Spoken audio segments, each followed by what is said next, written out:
নমস্কাৰ। আজি আমাৰ যাত্ৰা আৰম্ভ কৰিছোঁ ৰাজগড়ৰ পৰা আৰু আপোনালোকে ভিডিঅ'ত দেখিবলৈ পাইছে এইখনেই হৈছে আমাৰ খুব ধুনীয়া ৰাজগড়খন আৰু ৰাজগড়ৰ ৰাস্তা ঘাট এতিয়া খুব ধুনীয়া। আমি প্ৰথম আহোঁতে অৱশ্যে ইমান ধুনীয়া নাছিলে, এতিয়া লাহে লাহে বাট পথবোৰ খুব ধুনীয়াকৈ নিৰ্মাণ কৰা হৈ গ'ল আৰু এই ৰাজগড়ৰ এইটো ৰাস্তাৰে মই দিনটো 2-3 বাৰকৈ অহা যোৱা কৰোঁ আৰু এই ঠাইখনৰ মোহতে এতিয়া আবদ্ধ হৈ পৰিলোঁ আৰু আগতে যোৰহাটত আছিলোঁ, সাপেখাতিত আছিলোঁ, কিন্তু এতিয়া সঁচা কথা ক'বলৈ গ'লে ৰাজগড়খন মোৰ খুব প্ৰিয় মৰমৰ ঠাই আৰু এতিয়া আমি আহি আছোঁ। সোঁফালে এয়া শ্বহীদ বেদী পাৰ হৈছোঁ আৰু এইটো পথেৰে আমি এতিয়া আগুৱাই গৈ থাকিম আৰু এইফালেদিয়ে মই মোৰ স্কুললৈও আহোঁ আৰু আপোনালোকে দেখিছে এখন চাহ বাগিচা আৰু এইখন হৈছে যুক্তলি চাহ বাগিচা আৰু চাহ বাগিচাখনৰ বাওঁফালে আছে চাহ বাগিচাৰ এটা প্ৰেক্ষাগৃহ, লগতে ইয়াত আজি দেওবৰীয়া বজাৰো হৈ আছে আৰু সোঁফালে আছে চাহ বাগিচাৰ এটা নিজা মন্দিৰ। ইয়াতে ৰামনৱমী খুব ডাঙৰকৈ অনুষ্ঠিত কৰা হৈছিল আগতে আৰু এয়া পোনে পোনে এতিয়া আমি অলপ আগুৱাই গৈ পামগৈ সেইখন তিমন চাহ বাগিচা আৰু এইখনৰ পৰিৱেশো খুব ধুনীয়া দেখাইছে। আজি যিহেতু 5 জুন বিশ্ব পৰিৱেশ দিৱস আৰু গতিকে আজিৰ দিনটোত ইমান ধুনীয়া এটা পৰিৱেশৰ মাজেৰে আগুৱাবলৈ পাইছোঁ, খুব ভাল লাগিছে মনটো। চাৰিওফালে সেউজীয়া আৰু সেউজীয়া। মোৰ চেনেলৰ আৰু এটা ভিডিঅ'লৈ আপোনালোক সকলোকে স্বাগতম জনাইছোঁ আৰু আজি আমি আহি আছোঁ সোণাৰীলৈ। সোণাৰী মানে হৈছে চৰাইদেউ জিলাৰ অন্তৰ্গত চৰাইদেউৰ গাতে লাগি থকা এখন ঐতিহাসিক ঠাই, যিখন ঠাইত আহোম সাম্ৰাজ্যৰ বিভিন্ন কীৰ্তিচিহ্নবিলাক এতিয়াও পোৱা যায়। সেই ঠাইখনলৈকে আমি আজি আহি আছোঁ আৰু এই সোণাৰীলৈ আহিবলৈ হ'লে যোৰহাটৰ ফালৰ পৰা আহিলে নাজিৰা হৈ আহিব লাগিব, কিন্তু আমি যিহেতু ৰাজগড়ৰ পৰা আহিছোঁ গতিকে আমি ভিতৰেদি আহিছোঁ আৰু আমি যিটো পথেৰে আহি আছোঁ তাৰ মাজতেই ডিব্ৰুগড় ডিষ্ট্ৰিক্ট আৰু চৰাইদেউ ডিষ্ট্ৰিক্ট দুভাগ হৈছে আৰু আমি আহি থাকোঁতে ৰাস্তাত পাই আহিছোঁ যুক্তলি চাহ বাগিচা, তিমন চাহ বাগিচা, আপোনালোকক মই দেখুৱাইছোঁৱে। গতিকে এতিয়া আমি পাইছোঁহি কাকতিবাৰী নামৰ ঠাইখন আমি পাইছোঁহি। এইখিনিতে কাকতিবাৰী আৰক্ষী থানাখন আছে আৰু তাৰ পৰা কিছু দূৰ গৈ প্ৰায় 3 কিলোমিটাৰমান যোৱাৰ পাছত আমি ভজু ষ্টেচন পাম আৰু ভজু ষ্টেচন পাৰ হোৱাৰ পাছতে আমি সোণাৰীত সোমাই যাম।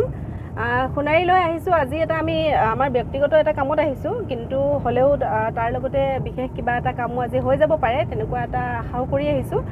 গতিকে যিখিনিয়ে নহওক লাগিলে আপোনালোকক দেখুৱাই যাম ভিডিঅ' আকাৰত, আপোনালোকেও চাব। আৰু লগতে সোণাৰী বুলি ক'লে সোণাৰীৰ লগত সম্পৰ্ক মোৰ বহুদিনীয়া। সোণাৰী ঠাইখনৰ লগত বহুদিনৰেই চিনাকি। বহু বছৰৰ আগতেই সৰুতেই সোণাৰীলৈ আহিছিলোঁ, তাৰপিছততো আৰু এতিয়া বিবাহ সূত্ৰে যেতিয়া সাপেখাতিলৈ আহিলোঁ তাৰপিছত সোণাৰীলৈ অহা যোৱা চলিয়ে আছে।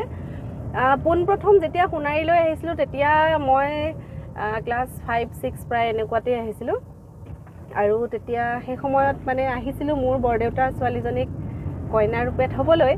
এতিয়াও সেই দিনটো খুব মনত পৰে আৰু সেই দিনটো এনেকুৱা দিন আছিলে, সেই দিনটোৰ কেইদিনমান আগতেই আমাৰ সেই সময়ৰ অসমৰ মুখ্যমন্ত্ৰী হিতেশ্বৰ শইকীয়াদেৱৰ মৃত্যু হৈছিল আৰু সেইদিনাখন তেখেতৰ নশ্বৰ দেহ নিজৰ গৃহলৈ আনি আছিল। সেই চিনটোও মোৰ খুব মনত পৰে। আমি যেতিয়া গাড়ীৰে আহি আছিলোঁ তেতিয়া আমি সেই গাড়ীখনো মানে মাজে মাজে পাইছিলোঁ, সেই চিনটো খুব মনত পৰে আৰু আমি আহিছিলোঁ কইনা থ'বলৈ আৰু ইমান দূৰ যাত্ৰা আমি ইমান সৰুতে তেনেকৈ খুব বেছি কৰা নহয়, যিহেতু তেতিয়া আমি খুব বেছি অ'ত ঘূৰি নুফুৰোঁ।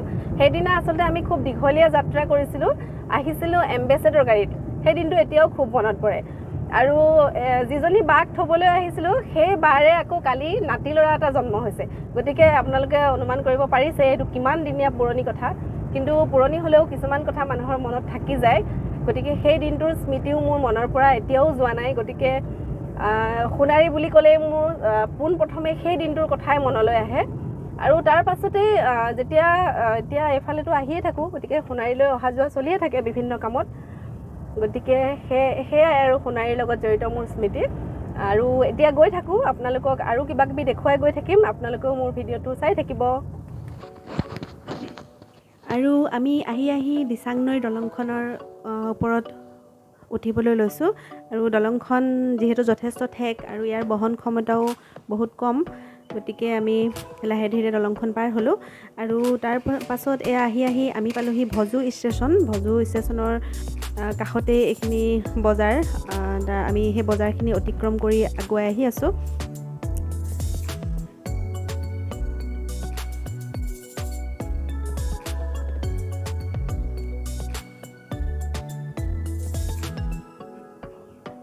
আজি যিহেতু দেওবাৰ গতিকে অলপমান ভিৰ হৈছে, মানুহবিলাক বজাৰ সমাৰ কৰিবৰ কাৰণে ওলাইছে, গতিকে অলপ ভিৰ দেখিবলৈ পোৱা গৈছে আৰু এইখিনিত ৰাস্তাটোও অলপ ঠেক যিহেতু, গতিকে খুব লাহে ধীৰে যাব লগা হৈছে। আৰু এয়া আমি আহি সোণাৰী পাই গ'লোহি। আমি এইফালেদি সোণাৰী টাউনলৈ যায় বাওঁফালে আৰু সোঁফালে দেখিছে আপোনালোকে সোণাৰী কোৰ্টলৈ যায় আৰু এয়া পোনে পোনে শিৱসাগৰৰ ফালে যাব পাৰি। আৰু আপোনালোকে দেখিবলৈ পাইছে খুব ধুনীয়াকৈ সজাই থোৱা আছে, বেলুন লগাই থোৱা আছে। আপোনালোকে চাগে ভাবিছে এয়ানো কি বুলি। এইটো হৈছে এটা বিল্ডিং, সোণাৰীৰ কনকলতা নাৰ্ছিং হোমৰ সমীপতেই আছে কল্পনা পেলেচ, আৰু ইয়াতে আজি এটা নতুন চলচ্চিত্ৰ গৃহ মুকলি কৰা হ'ব। আৰু যিখন ঘৰৰ পৰা এই চলচ্চিত্ৰ গৃহটো নিৰ্মাণ কৰি উলিয়াইছে বা চলচ্চিত্ৰ গৃহটো আজি মুকলি কৰা হ'ব, তেওঁলোকৰ ঘৰখন আমাৰ আগৰে পৰাই চিনাকি। মই অৱশ্যে সকলোকে ভালকৈ লগ পোৱা নাই, আজিহে প্ৰথমবাৰৰ কাৰণে ভালকৈ লগ পাম।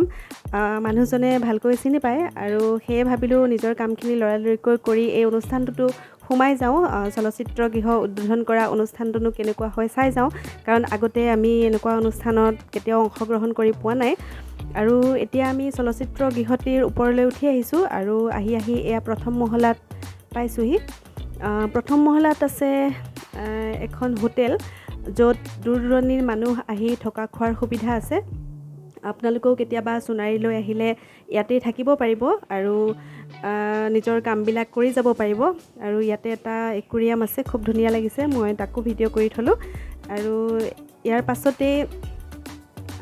পিছৰ মহলা পামগৈ আৰু তাতেই আজিৰ যি নতুন চলচ্চিত্ৰ গৃহটি নিৰ্মাণ কৰি উলিওৱা হৈছে সেয়া উদ্বোধন কৰা হ'ব।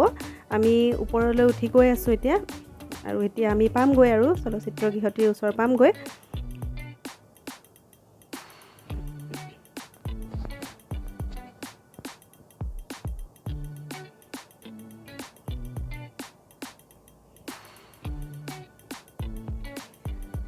আৰু আমি ওপৰলৈ উঠি আহি আছোঁ।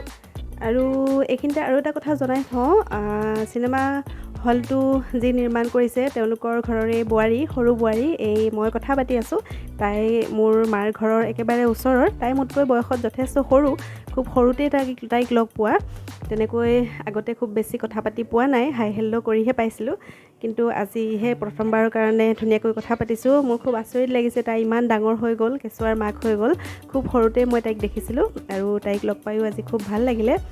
আৰু আমি অনুষ্ঠানটোৰ কাৰণে বাট চাই ৰৈ আছোঁ আৰু তাই আৰু তেওঁলোকৰ পৰিয়ালৰ সকলো ব্যস্ত হৈ পৰিছে অনুষ্ঠানটো সুন্দৰকৈ সুচাৰুৰূপে যাতে হৈ উঠে তাৰ বাবে। আৰু আমিও অতিথিসকলৰ মাজতে বহি পৰিলোঁ, চাই আছোঁ পৰিৱেশটো, খুব ধুনীয়া লাগিছে। আগতে এনেকুৱা পৰিৱেশত অংশগ্ৰহণ কৰি পোৱা নাই, গতিকে আমাৰ কাৰণেও এই অনুষ্ঠানটো একেবাৰে নতুন, খুব ভাল লাগিব নিশ্চয়। চলচ্চিত্ৰ গৃহ এটা নিৰ্মাণ হ'ব আৰু চলচ্চিত্ৰ গৃহটি নিৰ্মাণ হৈয়ে গ'ল আৰু আজি মুকলি কৰা হ'ব। আৰু নতুনকৈ মুকলি কৰাৰ পাছত কেনেকুৱানো লাগে, কি অনুভৱ হয়, আজি তেনেকুৱা এটা অনুভৱ লাভ কৰিবলৈ সক্ষম হ'ম, গতিকে তাৰ বাবেই বাট চাই আছোঁ। নিমন্ত্ৰিত অতিথিসকল আহি আছে আৰু ইতিমধ্যে উপায়ুক্ত মহোদয়ো আহি পাই গ'লহি আৰু উপায়ুক্ত মহোদয়ৰ লগতে অন্যান্য বিশিষ্ট অতিথিও আহি ইয়াত উপস্থিত হ'লহি। আৰু কিছু সময়ৰ পাছতেই চিনেমা গৃহৰ দুৱাৰ মুকলি কৰা হ'ব। প্ৰথমতে ফিটা কটা হ'ব আৰু তাৰ পাছত দুৱাৰ মুকলি কৰা হ'ব। আৰু আপোনালোকে দেখিবলৈ পাইছে দুৱাৰৰ কাষতে মাল্যাৰ্পণ কৰি থোৱা এখন ফটো ৰখা হৈছে আৰু এয়া হৈছে তেখেতসকলৰ, অৰ্থাৎ যাৰ ঘৰৰ এই চিনেমা হলটো, তেওঁলোকৰ পিতৃৰ ফটো। তেখেত ইতিমধ্যে এই সংসাৰৰ পৰা বিদায় মাগিছে আৰু তেখেতৰ নাম হৈছে শ্ৰদ্ধাৰ জিতেন বৰুৱাদেৱ। আৰু তেখেতক মই এবাৰ মাত্ৰ সাপেখাতিত লগ পাইছিলোঁ আৰু কথা পাতিছিলোঁ। মোৰ মনত আছে খুব ধুনীয়াকৈ। প্ৰায় আধা ঘণ্টামান সময় আমি কথা পাতিছিলোঁ তেখেতৰ লগত। বিশেষ এটা কামত গৈছিলোঁ আৰু তাতেই তেওঁৰ লগত কথা হৈছিলোঁ। আৰু তেখেত আছিলে সাপেখাতি হায়াৰ ছেকেণ্ডেৰী স্কুলৰ অৱসৰপ্ৰাপ্ত অধ্যক্ষ আৰু তেখেতৰ কথা আমি বিভিন্নজনৰ মুখত শুনিবলৈ পাওঁ। খুব সৰ্বৰাহী মানুহ আছিলে বুলি তেখেতৰ কথা সকলোৱে কয়। আৰু অকণমান সময় কথা পাতি তেখেতৰ লগত খুব ভাল লাগিছিল। সেই সময়খিনি এতিয়াও মোৰ বাবে স্মৰণীয় হৈ আছে। গতিকে প্ৰথমতে তেখেতৰ ফটোত বন্তি প্ৰজ্বলন কৰি মাল্যাৰ্পণ কৰা হ'ব, তেখেতক শ্ৰদ্ধাঞ্জলি জনোৱা হ'ব। তাৰ পাছতেই এই ফিতা কটা হ'ব আৰু চলচ্চিত্ৰ গৃহৰ দুৱাৰ মুকলি কৰা হ'ব। গতিকে কাৰ্যসূচীৰ ফালে সময় আগুৱাই গৈ আছে আৰু আমিও অনুষ্ঠানটো চাবৰ বাবে আগ্ৰহেৰে বাট চাই ৰৈ আছোঁ।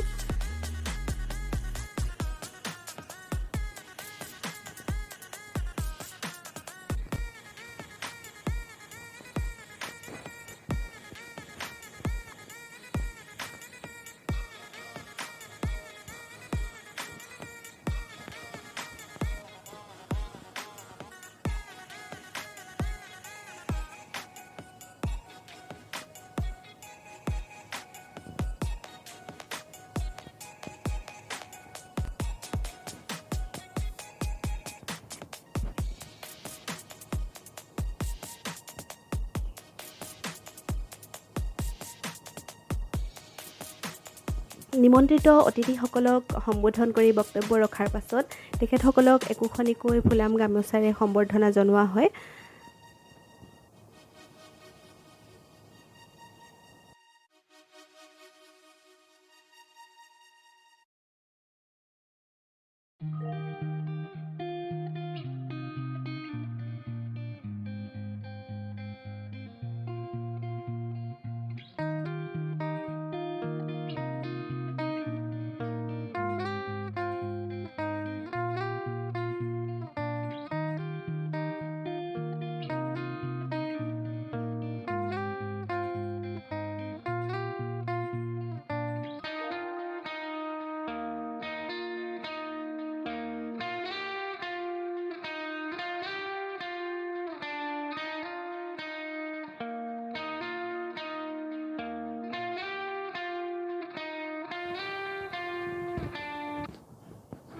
তেখেতসকলৰ পৰিয়ালৰ তৰফৰ পৰা এনেদৰে বিশিষ্ট ব্যক্তিসকলক যিসকলক নিমন্ত্ৰণ কৰি অনা হৈছে তেওঁলোকক একোখনিকৈ ফুলাম গামোচাৰে সম্বৰ্ধনা জনাইছে।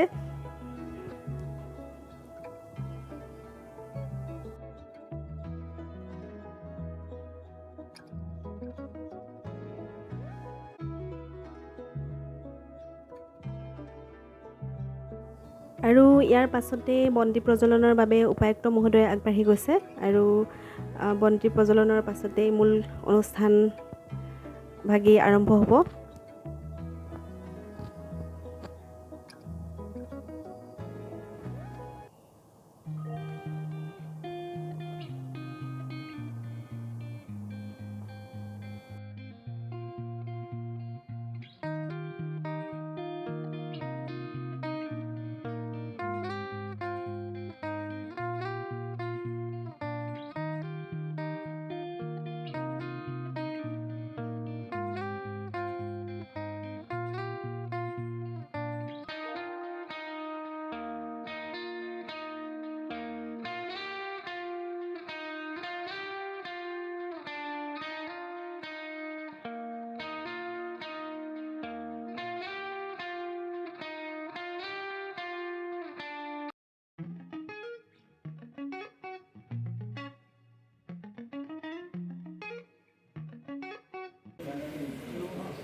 আৰু এনেকৈয়ে সোণাৰীত এটা নতুন চলচ্চিত্ৰ গৃহ উদ্বোধন কৰা হ'ল।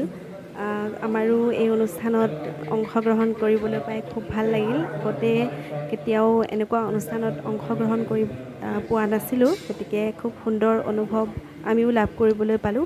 আৰু লগতে ভাবিছোঁ এই চলচ্চিত্ৰ গৃহটিয়ে সোণাৰীবাসীৰ এটা অভাৱো পূৰণ কৰিব।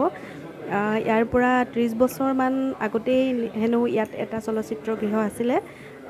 30 বছৰে চিনেমা হল নাছিলেই আৰু এতিয়া এইটোৱেই হৈছে। গতিকে সোণাৰীবাসীৰ লগতে ইয়াৰ আশে পাশে বিভিন্ন ঠাইৰ মানুহখিনিয়ে তেওঁলোকৰ অৱসৰৰ সময়খিনি চলচ্চিত্ৰ বা চিনেমা চাবলৈ আহিব পাৰিব।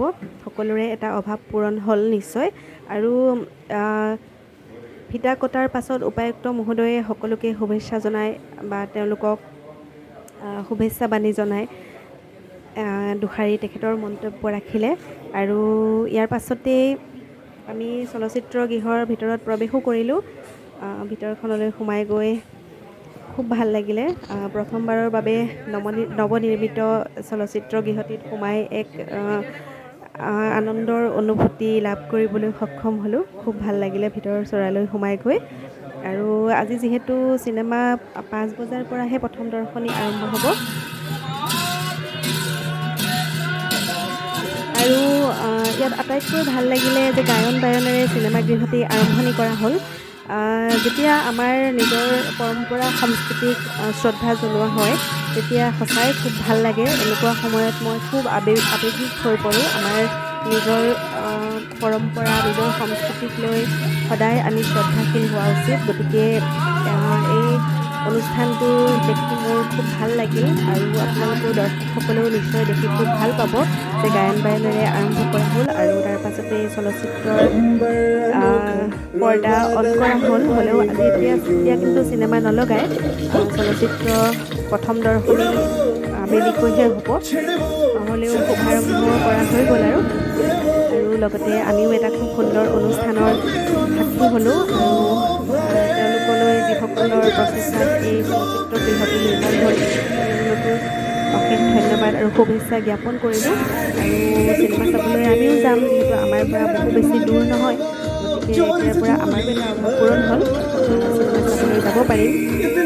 গতিকে খুব ভাল লাগিল আৰু আপোনালোককো এই অনুষ্ঠানটো দেখুৱাবৰ বাবে ভিডিঅ'টো প্ৰস্তুত কৰি থ'লোঁ। আৰু আপোনালোকেও চাই পেলাই খুব ভাল পাব।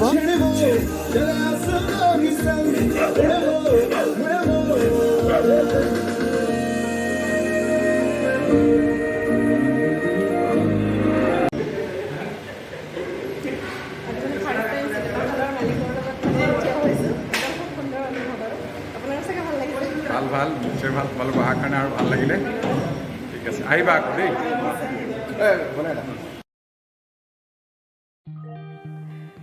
তেখেতসকলৰ পৰা বিদায় লৈ আমি ওলাই আহিলোঁ। আমি সোনকালে যাবগৈ লাগে, যিহেতু আমি নিজৰ এটা কামৰ বাবেহে আহিছিলোঁ, এটা ব্যক্তিগত কামৰ বাবেহে ইয়ালৈ আহিছিলোঁ। আমাৰ কামটো বেছি সময় নালাগিল আৰু সেইকাৰণে আজি আমি এই অনুষ্ঠানটোত অংশগ্ৰহণ কৰিবলৈ সুবিধা পালোঁ। আৰু আমাৰ ল'ৰা ছোৱালীহালক এৰি থৈ আহিছোঁ ঘৰত। ছোৱালীজনীক ভাৰত নাট্যমৰ ক্লাছলৈ পঠিয়াই থৈ আহিছোঁ আৰু ল'ৰাটো বাইদেউৰ লগত থৈ আহিছোঁ। গতিকে সি বেছি দেৰি হ'লে আমনি পাব আৰু যিহেতু আজি দেওবাৰ আমাৰ লগত থাকিবলৈ পালে সিহঁতেও ভাল পায়। আৰু তাই নৃত্যৰ ক্লাছৰ পৰা আহি পোৱাৰ আগতেই আমি পালেগৈ ভাল হ'ব। সেয়ে খুব লৰালৰিকৈ তেখেতসকলৰ পৰা বিদায় লৈ আমি ওলাই আহিলোঁ। আৰু বাহিৰলৈ আহিহে গৰম পাইছোঁ যে খুব গুপগুপীয়া গৰম এটা হৈ আছে। বৰ বেছি ৰ'দ নাই, কিন্তু হ'লেও খুব বেছি গৰম হৈছে। খুব পুৰণি গৰম এটা হৈ আছে। বাহিৰলৈ ওলাই আহিহে আমি সেয়া অনুভৱ কৰিব পাৰিছোঁ। গতিকে এতিয়া পলম নকৰোঁ আৰু আমি গৈ থাকোঁ।